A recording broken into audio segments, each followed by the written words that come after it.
Hello friends, आज हम लोग फिर वापस आए हैं अपने नए वीडियोस के साथ, एक नए प्रोजेक्ट के साथ, एक नई सोच के साथ। चलिए आज हम लोग आपको बताने वाले हैं, जैसा कि हमने लास्ट आज हम लोग जैसे लास्ट क्लास में हम लोगों ने लास्ट वीडियो मैंने आपको बताया था कि कंप्यूटर को कैसे कम्युनिकेट कर सकते हैं, कंप्यूटर को कैसे एक दूसरे डिवाइस से जोड़ सकते हैं और कंप्यूटर सिस्टम तैयार कर सकते हैं। एक ग्राफ के जरिए, एक इमेज के जरिए आपको समझाने की मैंने कोशिश किया था। आज मैं आपको बताने जा रहा हूँ कंप्यूटर, जिसके बारे में लास्ट क्लास समझा था, कंप्यूटर के बारे में जाना था। आज हम पढ़ेंगे कि कंप्यूटर नाम का जो ये डिवाइस है ये है क्या। सिंपली हम इसे समझते हैं कि कंप्यूटर को कैसे हम डिफाइन कर सकते हैं, जान सकते हैं, समझ सकते हैं। तो सबसे पहले हम आपको बताने जा रहे हैं कि जो वर्ड है कंप्यूटर, इसके बारे में। क्योंकि कंप्यूटर के बारे में हमने सुन रखा है पहले से भी, कई लोग जानते भी होंगे कि कंप्यूटर एक इलेक्ट्रॉनिक डिवाइस है। कई जगहों पर कई तरह का समझाया भी गया है। तो हम आपको यही बताना चाह रहे हैं कि कंप्यूटर के बारे में। कंप्यूटर एक इलेक्ट्रॉनिक डिवाइस है जिसका उपयोग हम अपने काम को पूरा करने के लिए करते हैं। सिंपल अगर समझना हो तो हम कंप्यूटर को इस तरीके से समझ सकते हैं कि कंप्यूटर बेसिकली जो है वो हमारे दिए गए निर्देश को इनपुट के जरिए प्राप्त करता है। इनपुट से हमारे निर्देश को एक्सेप्ट करता है और फिर उसको वो प्रोसेस करता है। प्रोसेस इट मीन्स वो उसको अपने रिजल्ट के लिए जो हमारे निर्देश दिए गए, हमारे द्वारा जो निर्देश दिया गया है, उस निर्देश को पूरा करने के लिए कंप्यूटर उसको प्रोसेस करता है। प्रोसेस करने के बाद वो फिर हमें रिजल्ट देता है, जिसे हम लोग कहते हैं आउटपुट। सिंपली अगर कंप्यूटर को हमें डिफाइन करना हो तो हम ऐसा कह सकते हैं कि कंप्यूटर एक इलेक्ट्रॉनिक डिवाइस है जिसका उपयोग हम अपने वर्क को दिशा निर्देश देकर कंप्यूटर पे करते हैं। अब कंप्यूटर पे जब हम लोग बात कर रहे हैं तो कंप्यूटर से जुड़े हुए चीजों को भी समझेंगे। एक्चुअल में कंप्यूटर जो है वो अकेला इंडिविजुअल काम नहीं करता है। कंप्यूटर को दो अलग अलग पार्ट में, दो अलग अलग सेगमेंट में बांटा गया है।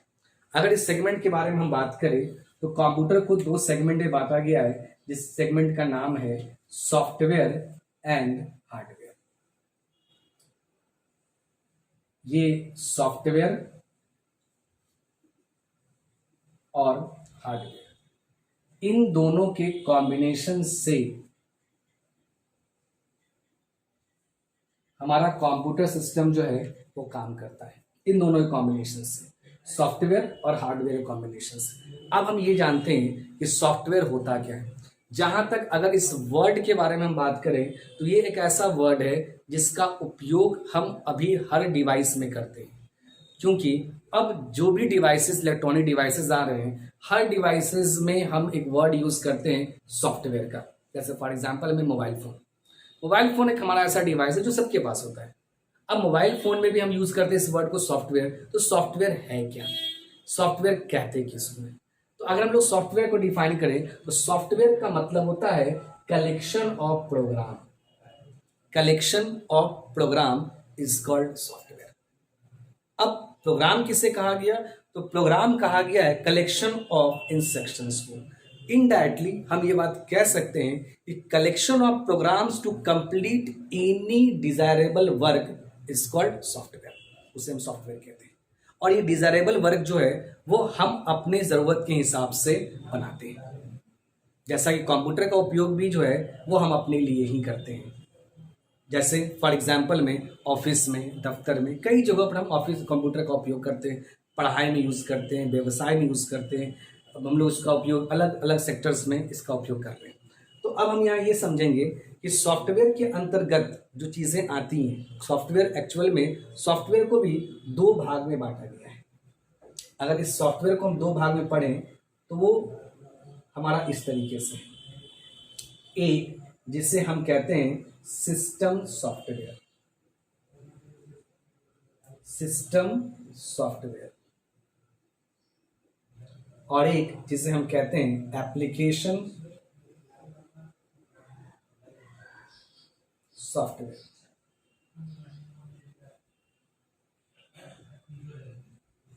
अब ये सिस्टम सॉफ्टवेयर और एप्लीकेशन सॉफ्टवेयर क्या होते हैं? तो सिस्टम सॉफ्टवेयर, जैसा मैंने अभी आपको बताया था कि सॉफ्टवेयर कहा ही गया है कलेक्शन ऑफ प्रोग्राम को जो हम कंप्यूटर में किसी काम को पूरा करने के लिए देते हैं एज ए इंस्ट्रक्शंस के तौर पे। तो सिस्टम सॉफ्टवेयर का मतलब हो गया जो कंप्यूटर सिस्टम के लिए, इट मीन्स जिस सॉफ्टवेयर को मशीन के लिए बनाया गया है, स्पेशली फॉर मशीन, कंप्यूटर में लगे हुए मशीन या कंप्यूटर के लिए जिस सॉफ्टवेयर को स्पेशली बनाया गया है उसे हम सिस्टम सॉफ्टवेयर कहते हैं। जैसे अगर हमें एग्जाम्पल में समझना हो तो हम इसको समझ सकते हैं ऑपरेटिंग सिस्टम। ऑपरेटिंग सिस्टम एक ऐसा सॉफ्टवेयर है जो हम कंप्यूटर में यूज करते हैं कंप्यूटर को स्टार्ट करने के लिए। सबसे पहला सॉफ्टवेयर हम कंप्यूटर में इसी का उपयोग करते हैं। अब ये सॉफ्टवेयर हम कंप्यूटर में क्यों यूज करते हैं? तो इस सॉफ्टवेयर का कंप्यूटर में उपयोग करने का कारण ये है कि हम कंप्यूटर को स्टार्ट करना चाहते हैं। बिना सिस्टम सॉफ्टवेयर के, मतलब बिना ऑपरेटिंग सिस्टम के हम कंप्यूटर को स्टार्ट नहीं कर सकते। तो इसके लिए हम कंप्यूटर में ऑपरेटिंग सिस्टम इंस्टॉल करते हैं और ऑपरेटिंग सिस्टम हमारे सिस्टम सॉफ्टवेयर के अंतर्गत आता है। उसी तरीके से अगर हम दूसरे सॉफ्टवेयर के बारे में बात करें तो हमारा दूसरा सॉफ्टवेयर है एप्लीकेशन सॉफ्टवेयर। एप्लीकेशन सॉफ्टवेयर उसे कहा गया जो हमारे जरूरत को पूरा करने के लिए बनाया गया, जैसे MS ऑफिस, जैसे टैली, जैसे टाइपिंग। ये वो सॉफ्टवेयर हैं जिसका उपयोग हम अपने कार्य को पूरा करने के लिए करते हैं। जैसे हम किसी ऑफिस में काम करते हैं तो हम उस ऑफिस के काम को पूरा करने के लिए हम MS ऑफिस नाम के एप्लीकेशन का उपयोग करते हैं। कई जगहों पर हम एक्सेल का उपयोग करते हैं, कई जगहों पर हम पावर पॉइंट का उपयोग करते हैं और इन एप्लीकेशन का उपयोग करके हम अपने काम को पूरा करते हैं। तो ये हमारा एप्लीकेशन सॉफ्टवेयर है। हम आराम से इस बात को डिफाइन कर सकते हैं कि कौन सिस्टम सॉफ्टवेयर है और कौन एप्लीकेशन सॉफ्टवेयर है, क्योंकि ये याद करना थोड़ा मुश्किल है। वो इसलिए मुश्किल है कि हम सारे सॉफ्टवेयर्स को याद कर पाए, ये थोड़ा प्रॉब्लम, जो मुश्किल लगता है, थोड़ा दिक्कत लगता है, क्योंकि नेम ऑफ द सॉफ्टवेयर्स जो हैं वो लिमिटेड नहीं है। लेकिन अगर हम वर्क ऑफ नेचर को ध्यान में रखते हैं तो हम आराम से पता लगा सकते हैं कि कौन सिस्टम सॉफ्टवेयर है और कौन एप्लीकेशन सॉफ्टवेयर है। तो फिर से मैं एक बार रिमाइंड कर दूं आपको, जो सॉफ्टवेयर कंप्यूटर के लिए बनाया गया है, जिस सॉफ्टवेयर का उपयोग हम मशीन के लिए करेंगे, वो सॉफ्टवेयर हमारा सिस्टम सॉफ्टवेयर होगा। और जो सॉफ्टवेयर हम अपने काम को पूरा करने के लिए करेंगे, जिससे हमारा काम बनता हो, उसे हम एप्लीकेशन सॉफ्टवेयर कहेंगे। लेकिन अगर हम कंप्यूटर के बारे में बात कर रहे हैं तो कंप्यूटर सिर्फ और सिर्फ सॉफ्टवेयर नाम के कंपोनेंट से या सॉफ्टवेयर कैटेगरी से नहीं चलता है। कंप्यूटर को काम करने के लिए दूसरा सेगमेंट भी होना चाहिए जिसे हम हार्डवेयर कहते हैं। जैसा कि हार्डवेयर को अगर सिंपल भाषा में डिफाइन करना हो तो हम उसको डिवाइस कह सकते हैं। डिवाइस, जिसको इन हिंदी हम यंत्र कहते हैं, डिवाइस को ही टेक्निकली हम हार्डवेयर के नाम से जानते हैं। अब यहां यह सवाल उठता है कि हार्डवेयर का उपयोग क्या है। अगर हार्डवेयर के उपयोग के तौर पे देखें तो हार्डवेयर का सबसे पहला उपयोग यह है कि हम कंप्यूटर के कंपोनेंट्स को, मतलब कंप्यूटर में लगे हुए बाकी डिवाइस को हम किस तरीके से एक दूसरे से कम्युनिकेट कर सकते हैं, जिसको अगर हम बात करें तो असेंबलिंग के नाम से हम जानते हैं। कंप्यूटर के भाषा में कंप्यूटर डिवाइसेस को एक दूसरे से जोड़ना और जोड़कर कंप्यूटर सिस्टम का तैयार करना, उसे हम कहते हैं असेंबलिंग। हम इस असेंबलिंग की मदद से कंप्यूटर को एक रूप दे पाते हैं, कंप्यूटर को तैयार कर पाते हैं। वह इसलिए कि जब तक हम कंप्यूटर के सारे डिवाइसेस को प्रॉपर वे में एक दूसरे से कम्युनिकेट नहीं करेंगे, तब तक हमारा कंप्यूटर काम नहीं कर सकता है।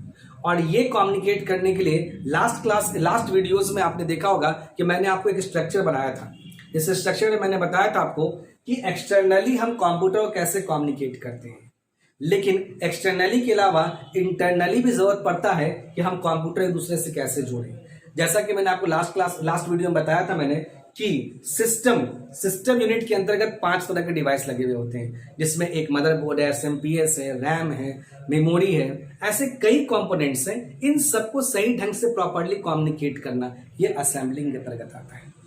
अगर हम लोग हार्डवेयर के और यूज के बारे में देखें तो हार्डवेयर एक यूज और है जिसे हम लोग नेटवर्किंग कहते हैं। नेटवर्किंग का मतलब हो गया कम्युनिकेट करना। एक्चुअल में नेटवर्किंग को हम कॉन्टैक्ट भी कह सकते हैं। कॉन्टैक्ट इट मीन्स कहने का हुआ कि हम एक कंप्यूटर से दूसरे कंप्यूटर के बीच में कॉन्टैक्ट कैसे बना सकते हैं, ये नेटवर्किंग के जरिए ही होता है। अब इस नेटवर्किंग में होता ये है कि हम अलग अलग कंप्यूटर्स को जोड़कर एक साथ अप्लाई कर पाते हैं। जैसा कि आप देखते भी होंगे कई ऐसे वर्क प्लेसेस हैं जिन सब जगहों पर हर कंप्यूटर्स को अलग एक दूसरे से जोड़ दिया गया, जैसे बैंक हैं, ऑफिसेज हैं, एमएनसी है, कई मल्टीनेशनल कंपनीज हैं, जहां पर सारे कंप्यूटर्स एक दूसरे से कम्युनिकेट कर देते हैं। इससे फायदा यह है कि हम एक प्लेस पे रहकर ही कई जगहों पर काम कर पाते हैं। तो नेटवर्किंग का ये फायदा है। और जहां तक हम कंप्यूटर के बारे में बात करेंगे तो सॉफ्टवेयर और हार्डवेयर इन दोनों कॉम्बिनेशन से कंप्यूटर पे हम काम कर पाते हैं। तो ये एक छोटे से वीडियो के जरिए, एक छोटे से क्लास के जरिए मैं आपको ये समझा पाया कि कंप्यूटर, उस पर काम करने का तरीका और उसके बटे हुए कंपोनेंट्स ये कैसे वर्क करता है, कैसे हम इसको डिफाइन कर सकते हैं। ऐसे ही छोटे छोटे वीडियोस को मैं हमेशा अपने यूट्यूब चैनल पे BICT कंप्यूटर जो हमारा यूट्यूब चैनल है, इस पे मैं आपको हमेशा देता रहूंगा ताकि आप घर बैठे ही कंप्यूटर को इजी वे में समझ सके, सीख सके। मैं धीरे धीरे क्लासेस को आगे बढ़ा रहा हूं। जैसा कि मैंने पिछला वीडियो में स्ट्रक्चर डाला, आज के वीडियो में मैंने कंप्यूटर को लेकर आया और उसके कंटेंट्स को लेकर आया मैंने सेकंड। अब इसके आगे मैं इसके और वीडियोस को आपको चैनल पे अपलोड करूंगा ताकि उससे आप कई चीजों को सीख पाए, समझ पाए। तो हमारा आप यूट्यूब चैनल को जरूर सब्सक्राइब कीजिएगा, लाइक कीजिए। अच्छा लग रहा है आपको तो उसको शेयर जरूर कीजिए, लोगों तक पहुंचाइए, मैन टू मैन तक बता पाएंगे ताकि ये चैनल आगे बढ़ सके। और आपको जो भी कमी लगे इस वीडियो में जरूर कमेंट में लिख के बताएंगे मुझे, ताकि मैं अगले आने वाली वीडियो में मैं उसको ठीक करूंगा। आने वाले वीडियोस में मैं आपको कुछ प्रैक्टिकल चीजें भी बताने जा रहा हूं कि जैसे कि हम किसी भी एप्लीकेशंस पे काम कैसे करते हैं, इजिली एप्लीकेशंस को कैसे हम अप्लाई करते हैं। क्योंकि कई तरह के एप्लीकेशंस हैं जिससे हमें सीखना पड़ता है, समझना पड़ता है। कुछ ऐसे एप्लीकेशंस भी हैं जो एप्लीकेशंस सबके लिए कॉमन एप्लीकेशंस हैं जिनको सबको जानना होता है। जैसे कि हमें MS ऑफिस के बारे में जानना चाहिए, तो हम MS ऑफिस को कैसे सीख सकते हैं, इजिली कैसे कंप्यूटर को ऑपरेट कैसे कर सकते हैं, कंप्यूटर को हम स्टार्ट कैसे करते हैं। हमारे पास एक कंफ्यूजन होता है, कंप्यूटर को हम स्टार्ट कैसे करते हैं, कंप्यूटर को हम बंद कैसे करते हैं। कई चीजें हम उसको बेसिकली कंप्यूटर में सीख सकते हैं जो सबको सीखना चाहिए, सबको जानना चाहिए। तो आप हमारे से जुड़े रहिए, हमारे चैनल से जुड़े रहेंगे ताकि आप हमारे चैनल के द्वारा कई चीजों को सीख पाए। तो फिर मैं आगे आपको और भी वीडियोस बनाता रहूंगा, बताता रहूंगा।